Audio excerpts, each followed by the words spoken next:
ማሳመን የሚችሉ ሰዎች ፍላጎት ሁሉንም ነገር እንደሆነ ያውቃሉ። በነገሩ ላይ አንድ ሰው ፍላጎት ሳይኖረው ለማሳመን መሞከር ትንሽ ይቸግራል።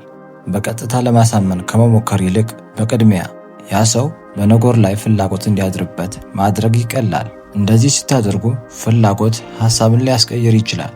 ፍላጎት ትኩረታቸውን ሊስብ ይችላል፣ ወይም ደግሞ በጉዳይ ላይ ደግሞ እንዲያስቡበት ሊያስገድድ ይችላል።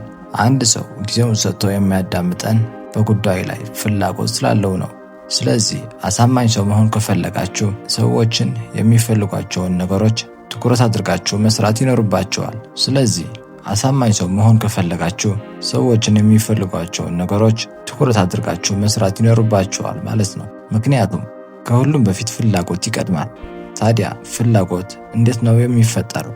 ሰዎች ሊጠቅመኝ ይችላል ብለው የሚያስቡት ነገር ላይ በደንብ ፍላጎት ያድርባቸዋል። የፍላጎት ምንጭ ሁል ጊዜም ከዛ ሰው አንጻር በጣም ጥቅም ያለው ነገር ሊሆን ይችላል። ስለዚህ አሳማኝ ለመሆን ወደ ፍላጎታቸው ጠጋ ብላችሁ እናንተ የምትሉት ወይም ደግሞ በምታቀርቡት ነገር ላይ ምን ያህል ሊጠቀሙ እንደሚችሉ በግልጽ መናገር ይጠበቅባችኋል።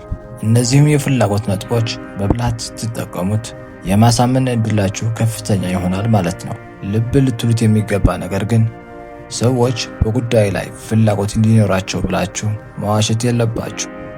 ምክንያቱም ሌላ ጊዜ እነሱን የሚጠቅም ነገር ይዛችሁ ብትቀርቡ እንኳን በፍጹም አይቀበሏችሁ። ስለዚህ እዚህ ላይ መጠንቀቅ አለባችሁ። ትክክለኛ የማሳመን ብቃት ያላቸው ሰዎች እውነትን በብልሃት በማቅረብ የሰዎችን ፍላጎት በማናር መተማመንን ይገነባሉ።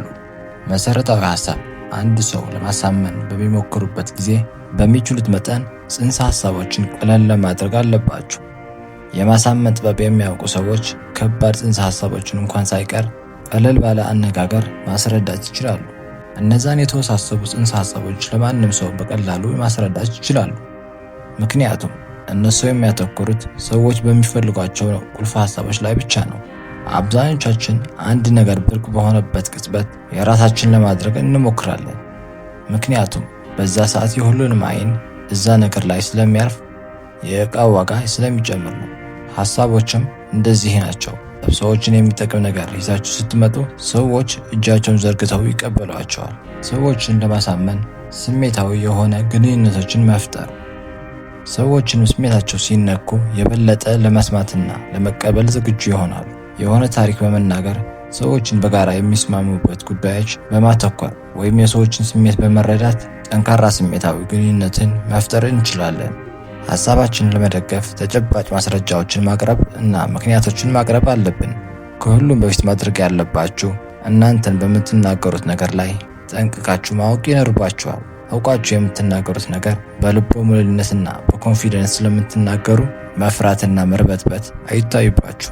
ስለዚህ ከሆነ ሰው ጋር ንግግር ለማድረግ ካሰባችሁ መጀመሪያ በጉዳዩ ላይ ዕውቀት ሊኖራችሁ ይገባል።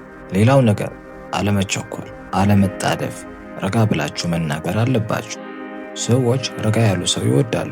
ስለዚህ ረጋ ማለትን ሐሳባችሁን ሰብሰብ አድርጋችሁ ለዛ ባለው አነጋገር በተመረጡ ቃላትን ዕውቀትን ስትጨምሩበት ደግሞ የሰዎችን ትኩረት ትስባላችሁ። ትኩረት ከሳባችሁ ደግሞ የማሳመን ደረጃችሁ ከፍ ያለው ይሆናል ማለት ነው። ሰዎችን ለማሳመን መጫን የለባችሁም፣ ምክንያቱም ሰዎች እንድንጫንባቸው አይፈልጉም። ስለ አንድ ነገር ደጋግመን በመናገር ብቻ የምናመጣው ለውጥ አይኖርም። ይልቁንም ማድረግ ያለብን በብልሃት እነሱን በጉዳዩ ላይ እንዴት እንደሚጠቀሙ ማስረዳት አለብን። እንደዛ ካደረግን ሰው አሳምነን የፈለግነው ነገር ማድረግ እንችላለን።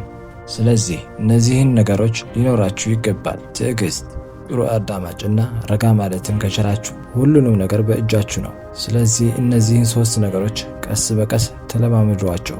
ሰዎችን ካለምንም ችግር ማሳመን ትችላላችሁ። እስከ መጨረሻው ድረስ ስለተከታተላችሁን አመሰግናለሁ። ቻው።